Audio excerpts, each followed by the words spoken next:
like we focused on how like one should structure a line, syllable, and all that. Like when you focus so much on that, you end up losing the essence of what you're trying to say. You might just sound dope for the sake of sounding dope, but you might not be making sense at all, you know? It's like we sacrificed everything for the sake of being dope. Like what happened? Trying to live up to people's expectations, right? Like you have rappers who are like, yeah, man, you know, you need to bring the bar game and headlines and all that.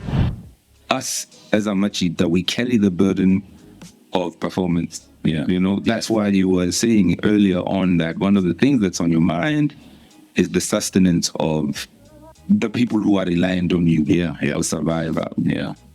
How do you balance this element of saying, you know, here I'm vulnerable, you know, give me joy, look to you, whereas the world is looking to you for strength? Yeah. I think there's only one. There's only one that comes to mind. Yeah. We shall leave. Ladies and gents, music lovers and friends, welcome to the 13th episode of the Landmark Show. I'm chilled here with my man Bonafide, aka Bhiddo, arguably one of the best rappers from the 1632. If you want to know how dope 1632, one of the first people you need to think about is Bonafide, aka Bhiddo. How you feeling? How you feeling right now? How you feeling? Like what? Tell me exactly what's on your mind right now. There's a camera staring in front of you. There's a lot on your mind. Yeah. Like how do you feel right now? Do you feel tired? Yeah, just a bit tired and anxious about like how things are. Yeah. Like the economy. You know, things are not easy. Yeah. Thinking about the future of my little one. So yeah, hopefully, you know, I can be able to like work hard and be able to provide for her.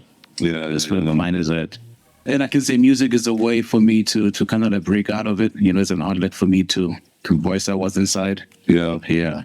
Like so I use that to channel, you know, my inner being, inner energy. So, but do you find that now more than ever the tool of music is something that you need a lot more now than before? Like, you know, if you were to compare, let's say 2 years ago, Yeah. you know, would you say that there's more urgency for you to do music, Yeah. to create the outlet that it needs or that you need more than before? Yeah, like for some odd reason, like I have an outpouring of like inspiration Right now? Yeah, right now. Because I remember we spoke about it some years. It's something that you had postponed. Yeah. And then you said, yeah, you know, I should do something. And then you're like, yeah, we should do something. Yeah. And then, you know, then recently. Yeah, it died down. Then COVID hit, and then I was in hospital. VU. Then when I came out of hospital, that's when I dropped the seasons. Yeah. Then it kind of like died down again. Yeah, well, but now I'm at a point where I'm like, hey, man, you know what? Life happens. Yeah. And as it happens, like you gotta jump on the wave as well and do what you gotta do. You know, like you cannot wait for that perfect moment, right? To say, I mean, like if I were to have millions right now, like, you know, I'll be sorted. You know, like what if it doesn't happen? What if it doesn't happen? Yeah, so I'm like, you know, like God has given me the tools that I have, and I must just make use of them. Yeah. Yeah. And like and just do what I have to do. You know, instead of having to wait for that perfect opportunity or perfect moment, where I would get like a lump sum of money, like it might not happen. You know, so then be realistic. You know, like especially with the way things are. Yeah. Like things are tough, but we just have to soldier on, right? Yeah, we just have to. Yeah, we just have to. I'm still trying to understand. You know, for instance, right now, right? Yeah. You say that there's an ease in terms of being able to do it, and there's kind of like. So you're not forcing it. It's not something that you are feeling like you are compelled to do. It's like, it's just, for some reason, it's just a little bit easier now. I think it's the season for it. Like, yeah. It's just, you're not jumping over hoops and hurdles. Yeah. You're not forcing it out of yourself. Yeah. Or making things happen. And trying to sound dope. Yeah. For the sake of writing and be like, I need to be dope with a syllable pattern and rhyme scheme or whatever. No, like it's just like an outpouring of it, you know? Yeah. It's flowing and I'm just running with it. Yeah. Yeah, I'm just running with it, yeah. Has that always been your thing, like the requirement to be dope? You know, throughout the career, like, you know, was there a time that you you were excessively trying to be dope. In comparison to where you are now, right? Do you feel like there was a season where it was more about being dope than what you're saying now? Yeah, true. Like when we started out as Last Wasteland band, like in the years, man, like we focused on how like one should structure, you know, and like a line settable and all that. Yeah. And sometimes like when you focus so much on that, you end up losing the essence of what you trying to say. Like you might just sound dope for the sake of something dope, but you might not be making sense at all, you know? Yeah. But Bhiddo, why Bhiddo now and not Bonafide anymore? Like I was surprised the other day we were talking about you know, there was a track that we were talking about and you were like, nah, don't use Bonafide. It's Bhiddo. Like why? Bhiddo's more personal, man. Like it's more me. Like I'm Tsepa and I'm Bhiddo. And you remember you're the one that gave me the yeah. Like it feels more at home than Bonafide or whatever. Yeah, Bhiddo's was cool. Hey, this is interesting. So do you feel like Bonafide was preventing the world from seeing Bhiddo? I could say like maybe in a way. Yeah. Because remember, like when I gave myself the name Bonafide, it was another Bonafide back in the day. Yeah. So I was like, nah, man, you know, like it feels like I might have to try and live up to that dude as well, you know? Yeah. So in the back of my mind, I was like, you know, at Bhiddo, like it's more fitting, more suiting for me. I asked Uncle B why he chose his real name instead of like coming up with a stage name. Because typically the stage name is like a character. Yeah. You know, it's like a suit, like a clown suit and put on to be something so that the world can kind of understand you. And I think, you know, true musicianship and I think the truest artists, actually, when I think about the people that I like the most are probably one of the ones who are able to be vulnerable because vulnerability reminds us that we are human. Yeah. And I think a lot of time we put on an act and it's a stage act and, you know, it's a brand and it's an act, you know, it's a performance. It's not really a, you know, you're not giving the people who you are. Yeah, well, you know. So do you think, therefore, that, Bhiddo, there is a need to stop the performance and do something more with this art form? Yeah. Like, because the beautiful thing about this art form is that, you know, people, like, if they can connect to you in a real sense, you know, like, it will be easy for you to even sell your music to them, right? Yeah. So now, like, if you just put it on an act and just being a super seductive guy, like, from a distance, people are looking at you, they're like, yeah, man, you know, that artist is cool, but we cannot connect or even relate to them, you know, then it just defeats the purpose at the end of the day. Because at the end of the day, we want to impart life to people, and we want them to connect to us in a real sense, right? Real sense, Connect. Because I mean, as a musician or as a performer, you have a platform to connect with people truly deeply, you know, in a way that perhaps other people don't have. So the humanness needs to come through for this art form to truly be transformative. You know, because otherwise it becomes just another act. Which is more about skill than it is about transforming people. True. And if you were to check, like I was checking your Spotify the other day, right, and I can see that like the most song that people are be playing is the recent one, like the one you dropped with Tough Mind. You know, because there, you like speaking and touching on like real issues. And I can have a sense that people are connected more to that joint. You know, because like you're speaking about it's related. It's relatable. Because I don't know if you check, like, you have... I have. I've seen it.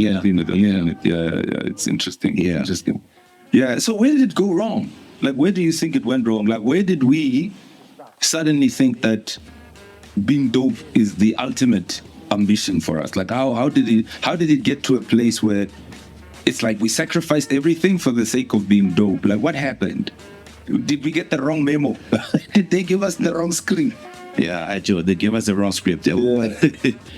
Because do you have regrets about that? Like, do you feel like, damn it, if I was just a bit more honest in the beginning, I could have gone further? Like in a sense, because now, like you kind of like trying to live up to people's expectations, right? Like you had rappers were like, yeah, I mean, you know, you need to bring the bar game and headlines and all that. And sometimes, and when you get lost in all of it, right? And that's why when I did my album Seasons, I just wanted to be honest and come out in the realest form ever. Like I've never been that vulnerable on the record. Yeah. So, and I think one of the people who inspired it was Amaze actually. Oh yeah. Yeah, man. Because we had a chat the other day, and he was telling me about one of our songs. I Look to You. Yeah. And he said like he relates to my verse on that joint. Wow. And I was like he'd like to see more of that from me, actually, you know. And I was like, yo, that was powerful, man. And I suppose it's that point where you realize, damn, you know, I was afraid to convey this you know, this essence, because, you know, an MC is supposed to be hard. Yeah. It's supposed to be dope, you know? Yeah. Oh man, that sounds like a disservice to some degree. Do you have any regrets? Like, do you feel like if you had heard that feedback earlier, maybe, you know, things could be different right now? But you know what? I'm thinking that I had to kind of like go through that journey in order for me to learn more about myself, right? So it's important to go through different spectrums. Yeah. So that like when you reach a point where you're like, you know what, I'm comfortable in my own skin and I'm comfortable with who I am. Yeah. Then it becomes easier to, like, you know, to flow from, you know, from that premise, you know, in terms of like the message you want to bring. Yeah. So I think it's important that I had to go through that. Yeah. All right. So now that you've mentioned that one particular song, right? Yeah. If I was to ask Bhiddo, what is you know, they say that you typically know who a person is based on some of their favorite music or the music that's on their playlist. Yeah. What would you say is the one song that defines Bhiddo? Like if someone wanted to know who Bhiddo is, what is the one song that you would point them to? Could be in your catalog, that catalog of LDF, any other stuff that's on your playlist. Oh, okay. Like if I was to look at my catalog, I would say Joy. I don't think Joy. There, man, I'm laying it bare, man. I'm talking about, you know, like the stuff that I was going through and what I'm still going through now, you know? Yeah. And like, yeah, I mean, that's the man that I am. You're trying to put in a facade and you know, fool people with something that I'm not, you know what I mean? So I think that joint, and Look to You as well, man. I think they're also vulnerable there, man. Like, we're in a space where we're like, you know what, we've tried all these things and therefore none of them work out. So the only option that we're left with is to look to you, God. Yeah. And I'm in that state, you know, that's where I am. Yeah. Like that joint defines, you know, like, and it could kind of like shares of where I am now. Yeah. And also joy as well. How do you balance, you know, those elements of vulnerability which are sometimes seen as weaknesses in a culture that celebrates what I would call indestructible manliness or indestructible masculinity? Let's put it like that, you know? Yeah. I don't want to talk about toxicity. That's a whole nother spectrum. But, you know, let me put it this way, right? Generally, us as Amachita, we carry the burden of performance. Yeah. You know, that's why you were saying earlier on that one of the things that's on your mind is the sustenance of the people who are reliant on you. Yeah. To survive. Yeah. How do you balance this element of saying, you know, here I'm vulnerable, you know, give me joy, look to you, whereas the world is looking to you for strength? Can you talk about this? Like, you know what the beautiful thing is, Mark? Yeah. Like you just like reminded me of something that's beautiful. Yeah. Like as human beings, like we're frail, we're feeble, right? And we don't have it all together. And that's what we need to show people and tell them that, hey, man, you know what? The reason why we do what we do, and sometimes like you might look at us and be like, yeah, man, these dudes are holding it down, they're strong. Yeah. It's because our source of strength kind of from elsewhere. Like it has from God. You know what I mean? Yeah. And like we don't normally have it all together. So Yeah. we can point you to the one who has it all together. Yeah. You know, like we're trying to navigate our way and still trying to understand, like, you know, the mess that we're in this world. You know, we live in a fallen world, Yeah. like fallen people, and sometimes it's difficult to navigate like these things, you know. So Yeah, I think it's important that, like, I'm not gonna try to be a superhero. yeah. You know what I mean? Because if I try and do that, that means I'm putting up an act, right? Yeah. And you're setting a standard that's here. Yeah. And being like, yo, how do we get there?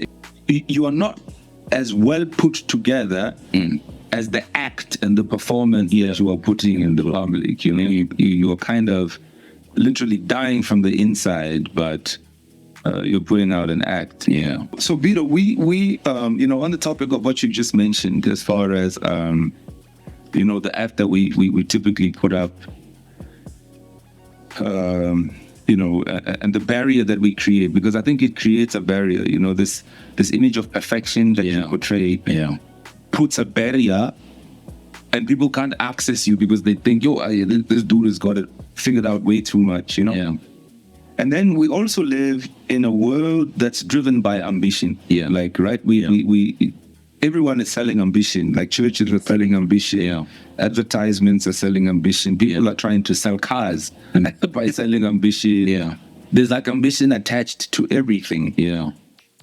In a world that is driven by ambition, how does Bhiddo strive to stay true to himself?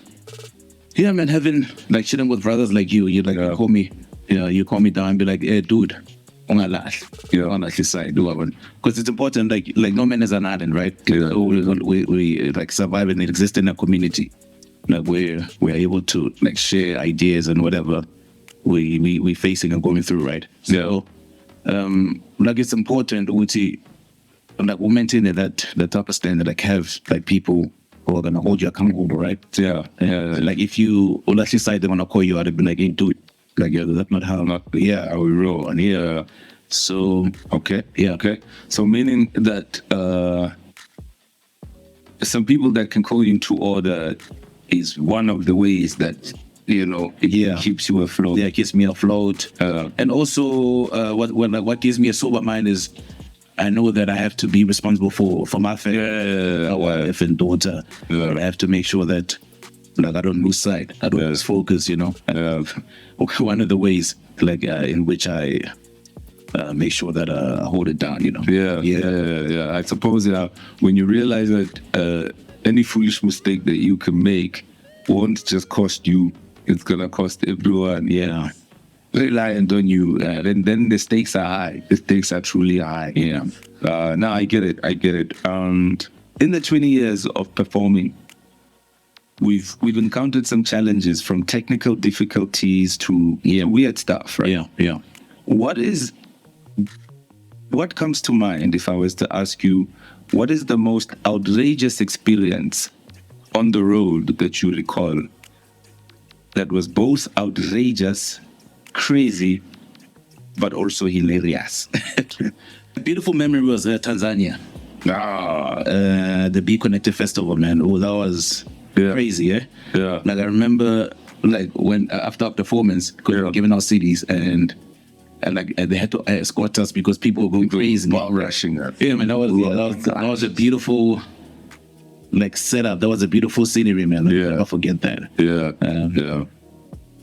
And also, like when we won the Hyper Awards. Hey, that was the Hyper Awards. Hyper Awards, yeah. Like remember with the underdogs. Yeah. Really thought that we could come victorious, right? Yeah. And man, I remember we hustled hard. We hustled to get people voting. Yeah, we literally planted CD. Yeah, man. With the short code, got the people to listen to the music. Yeah. Gave them the short code to vote if they like what they hear, and you know. And I remember, like, because I think when was it? It was a Christmas party, right? Yeah. And like where like my family we meet up like with Reddit and like I remember. So I got everybody to vote there. Yeah. I'm not sure. Extended families, cousins, aunts, uncles. Because all I did is like I played them a couple of songs and they're like, yo, the other stuff is dope. And everybody voted. Yeah. Nah, cool, man. Bhiddo, one of the things that continues to evolve for everyone is what I want to call the journey of self-discovery. Yeah. And I want to draw it this way, right? There's on the left-hand side, think about the journey of self-discovery in terms of discovering what you're good at, and let's call it your calling, your gift, your service to humanity. And then there's on the right-hand side what we would classify as success. Okay, so meaning, I don't know, whatever definition of success comes to mind for you. Do you think it's possible for these two parts to come together? This journey of self-discovery and finding yourself, your competencies, and all your gifts, and then becoming successful? Or do you think those are probably supposed to be separate paths? So my question would be how would you define success? That's what I'm saying, because success, to many people, success would be, I don't know, a ride and a mansion. For other people, it could be fame, like to be world renowned. For other people, it could be security, meaning 10 million in the bank. So, but I think as human beings, we all aspire to, to have. I would love to have a couple of millions in my bank account, right? But in a real sense, I think what I've learned throughout my journey is that, family for me, family is important. You and I are family. My family, my wife, my kids. Making sure that I'm constantly there for my kid. Okay. Providing needs.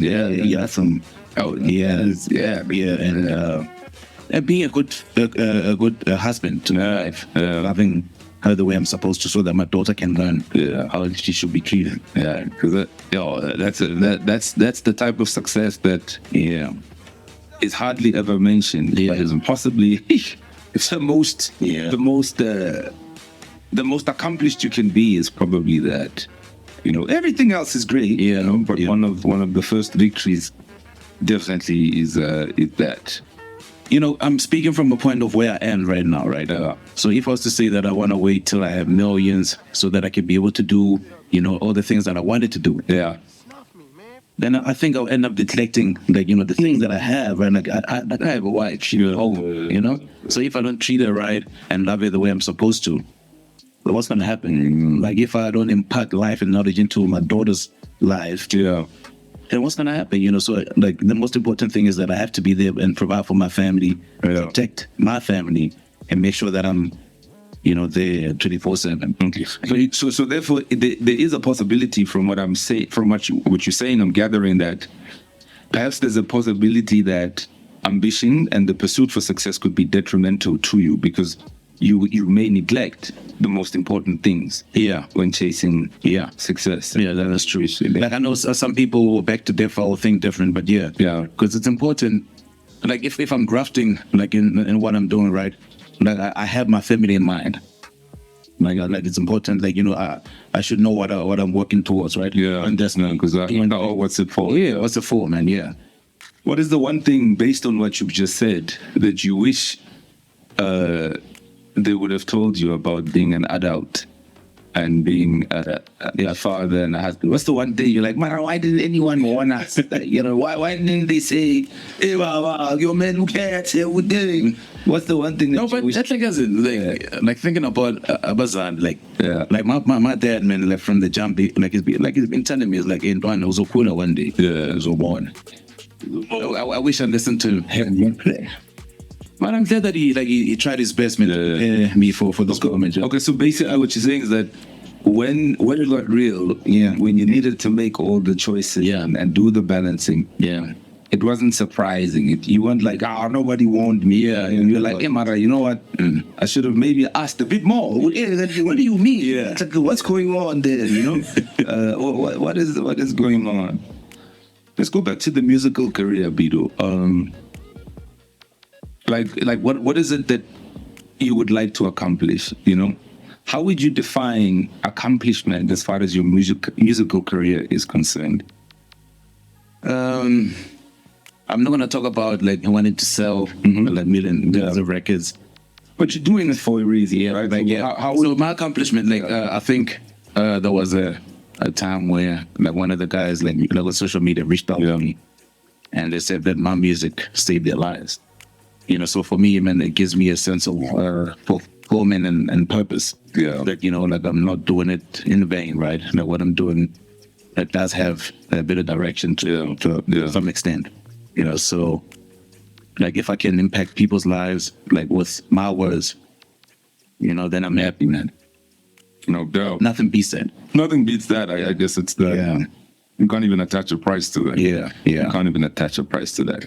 And therefore, it goes back to what you said about vulnerability, right? Yeah. Probably would not have been able to truly impact that person's life if they didn't identify with something that you said to a point where they're like, yo, I can't take my life. I can't go this way. I need to go that way. I remember like you posed a question saying, would I have changed like how I did my stuff like previously too? Yeah. Like to how I'm doing it now. Yeah. And I was like, no, it's all part and parcel, right? My experience, it contributes to the person that I am now. Yeah. So I don't think if I was gonna be able to write seasons if I had not gone through like life experiences, right? Yeah. So exactly. yeah. So like in that sense, like I wouldn't want to change anything, and I just wanna go out what's in my heart, so that I can impact people's lives even more. So Bhiddo, the other thing, outside of ambition and having those experiences that mold you into the person that you eventually become, right? Yeah. There's also what I possibly would like to define as the role of putting in the work or putting in the effort, right? Yeah. And I want to start on two specific sides of you, two compartments of you, right? The one is the writer. Yeah. Okay. The writer, the rhymer. Yeah. The MC. Yeah. Right. Can you explain how your skill was developed, how it was sharpened, and how it was refined, and how much you had to work to get to have the ability and the skill? Remember, there's talent. Yeah. Talent is God-given. Yeah. Right? It's you're great at this. Yeah. You do it effortlessly. It comes naturally. Yeah. But then the skill. Yeah. Which is... Yeah. What is your philosophy around, and what has been your personal experience as far as applying the work to develop a skill? I'd like to know, like, how you got to refine this ability that you now have. That's a good question. And like thinking about it, I'm like when I started out, like I wasn't like the dopest. Yeah. I think I had to like do a whole lot of work in terms of schooling me, like about the like rules of hip hop, how you need to structure a line, and rhyming. And I think I took it from there. Like I was writing a lot and also listening to like a whole lot of rappers. And you're also part and parcel of that as well, because like I remember you're holding it down from '97. You were dope in '97, come on. Yeah. And kids were still trying to find their voice and stuff, like I was one of those dudes. I was still trying to find my voice. I think over the years, like I just kept on trying, man. Yeah. Like, putting stuff down on paper, kept on writing. Yeah. And was there rejection in that? yes, there was a whole lot of rejection. How did you deal with it? Because some people can't contain, some people can't handle rejection. They might just quit and be like, I think the rejection not for me. For me, the rejection inspired me to want to do better. Okay. And because remember, Kytron was like the guy who like kind of like schooled me. Yeah. And so like I'll go home and write a verse, go back to him and be like, yeah, man, this is what I wrote, and it's like, that's whack. Yeah. And I'm like, okay, now what is it that I can improve upon, Then I'll go back and write again. I'll go back to him and be like, dude, I ain't made it, like, let's see how we can, and like maybe give me a couple of pointers to say, yeah, man, instead of maybe trying to fit in a whole lot of words in that bar, just simplify for yourself, And I was like, oh, all right, okay, I think I see what you're saying. Then I went back, man. I kept on writing, and eventually I got better.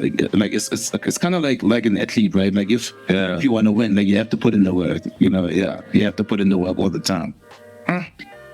So And also be open to correction. yes. Or feedback. It's not even correction, it's like feedback. Yeah. Because some people are too afraid to ask for feedback. Yeah. Because it may mean that they will hear something that will, I don't know, destroy their ego or like, And even when we were working on the Last Days Fam album, like I had feedback from you and Banks. Like I had to change a couple of lines. I could have said like those lines in a better way, and you guys were like, Dwana. I remember particularly Crossroads. Yeah. Because I think I had a double negative in one of the bars. Oh, yeah. Right. And Banks was like, I'm fine now. No, this is cancellation. Then I had to like redefine the I had to change that line and rewrite it again. All right. Yeah. I have one more question for you in closing. On this journey of rapping in the oddest of places for the longest time, we've encountered some technical difficulties. We've encountered some technical difficulties. Yeah. We've encountered some chaotic moments, whether on stage or backstage. Yeah. Is there something that comes to mind as far as the most chaotic situation or the most hilarious situation, technical difficulties related, that comes to mind when you think about this long career that we've had? And there were so many moments. I'm trying to think of one chaotic one. Let me give you an idea. Yeah, I remember one where we went to a stadium in Post Loras. It was a big event, and when we got there, okay, good one. we were expecting to see a microphone so that we could start performing. Yeah. And then the sound man was like, "Yo, the mic is not working, or we don't have a mic. I don't know if you guys can help us out." I'm like, "What do you mean?" And like, "No, we don't have a mic. Everything is ready, but we don't have a mic." And I remember taking some headphones and plugging the headphones into the microphone input and rapping from the can of the earphone. So that was a chaotic moment. Yeah. I wonder if you have any other that you think or comes to mind. I think I'm not sure what we were performing, but I remember like the mic wasn't working properly. Yeah. Then I'm not sure if they stopped the beat. Then we kind of like did an a cappella and people were listening. Yeah. I don't know if It became spoken poetry. Yeah. It became spoken word. Yeah. Instead of a performance, it became a poetry session where we don't need mic. Yeah. And I don't know if you remember that moment. Like I think there's more than one. Yeah. Like sometimes the beat will stop and we'll just continue rapping. Yeah. As if it was part of the act. People were like, "Wow, you guys killed it." Yeah. I don't know if you remember. Yeah, no, for sure. Yeah. What is the most hilarious comment you heard from the crowd? Yeah. I think there's only one. There's only one that comes to mind. Yeah. We shall leave. Ladies and gentlemen. Yeah, I don't want to get into that one. But, it's been good, man. Thank you for taking the time. Thank you for spending the time. Yeah. Thank you for investing the time. Yeah. I don't think it's lightly because, time is life. Yeah. Time is money. So you could have certainly spent this time doing something else. Thank you for honoring the invitation. And thanks for having me, man. Yeah, man. It's been. And I must say that, man, like this homie, one of the most humblest guys I know, the most gifted lyricist, and a brother. And I would say it's an honor, man, to be doing this live thing with you. Wow, dope. Yeah. Dope. Much appreciation. Let's wrap it up. Ladies and gentlemen, that was episode 13 with myself, Landmark, and my man, Bhiddo, one of the sickest lyricists that you've ever come across. Look out for one of the new tracks that are coming out, and I think the name of the track is called Find It, and it might just be myself and him very soon. Until next time, we're out.